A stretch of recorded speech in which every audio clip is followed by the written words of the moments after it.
Hey, I'm Dave from Demitasse Coffee Roasters. Today we're going to be brewing with the Kalita. It's a manual pour over as opposed to the full immersion steeping of our siphon and clever. Step 1, we're going to be rinsing out our filter.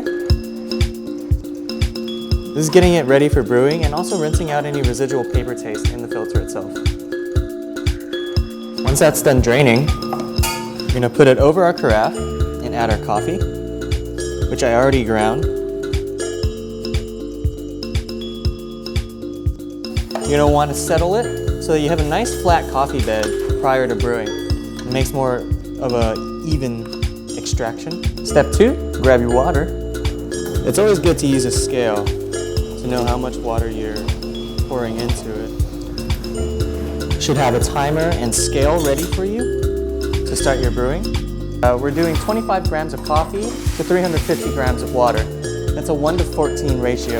So now that we have our coffee, our water, and timer with a scale, I'm going to start brewing. First, there's a pre-infuse or a bloom. The point of the bloom is to evenly saturate the coffee bed to get all of the carbon dioxide gas trapped in the coffee particles itself. So first we add about 50 grams of water to kind of release these gases. And what's dripping through here is carbonic acid, which is very astringent, somewhat sour, pretty bitter. You don't want that in the coffee. So once that's done dripping through after 30 seconds, we're going to dump it and start brewing.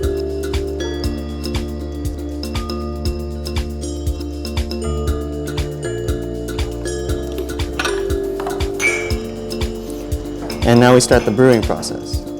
We're going to pour over, evenly saturating all of the coffee again, filling this up 2/3 of the way, and also very minimally agitating the coffee bed. As the coffee drips down, we're going to want to keep filling up our coffee bed to continue the brewing, because you don't want to let your coffee sit for a long time without water coursing through it.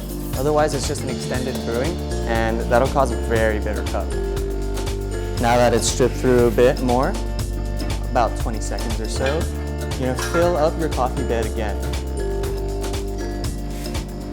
Because the Kalita itself has 3 small holes at the bottom, and it's going to be dripping very slowly.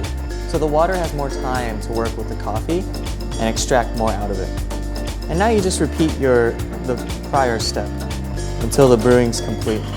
You want to pour very gently and agitating very minimally. And that way you don't add turbulence to the coffee bed, which will in turn make a bitter cup.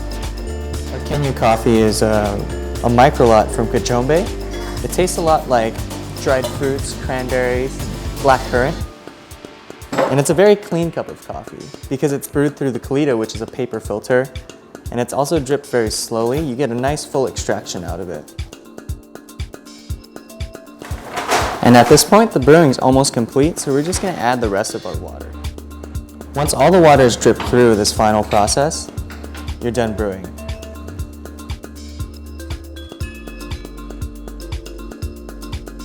The entire process should take about 3.5 minutes. So Kenya, enjoy.